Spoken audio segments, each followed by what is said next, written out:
Chuck Holton is now live in Fort Myers, Florida. Chuck, great to have you on the program. I'm glad you're safe and sound.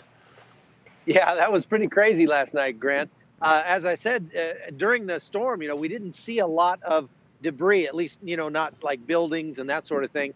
Now driving around this morning, once I was finally able to get out of that neighborhood, I don't see a tremendous amount of structural damage to homes and that sort of thing. Here's the problem that we're seeing is just a lot of downed trees, down power lines, a few broken windows and that sort of thing. I think what's going to make this storm very expensive for Florida is just the fact that it covered the entire state.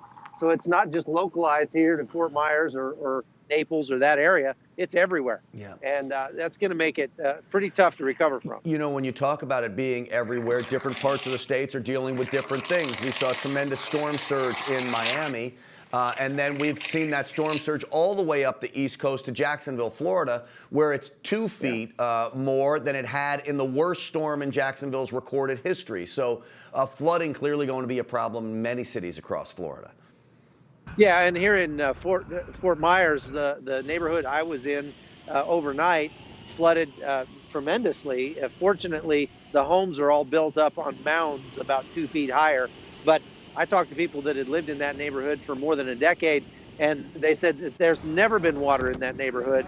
And today I had to drive out, literally had water going over the hood of my truck as I was driving out of the neighborhood. I can't believe I actually made it out of there. In some places it was waist deep in the streets. So, and that's not storm surge. That's not saltwater inundation. That is just rainfall. It was a tremendous amount of rain last night.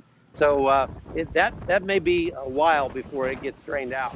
And in Miami, where we just saw a video of the storm surge coming in through the streets of Miami, that is storm surge. And what's amazing is as quick as that water comes in, that water will leave, but clearly it will leave a wake of destruction behind it.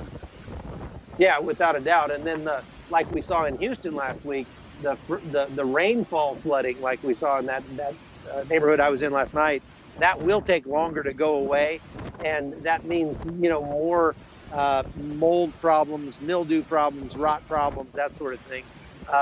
They're already getting started taking trees down that were broken and cleaning up some of the debris, but this is clearly going to take a long time. If you're in the business of tree removal, you're going to have work for probably a year or more.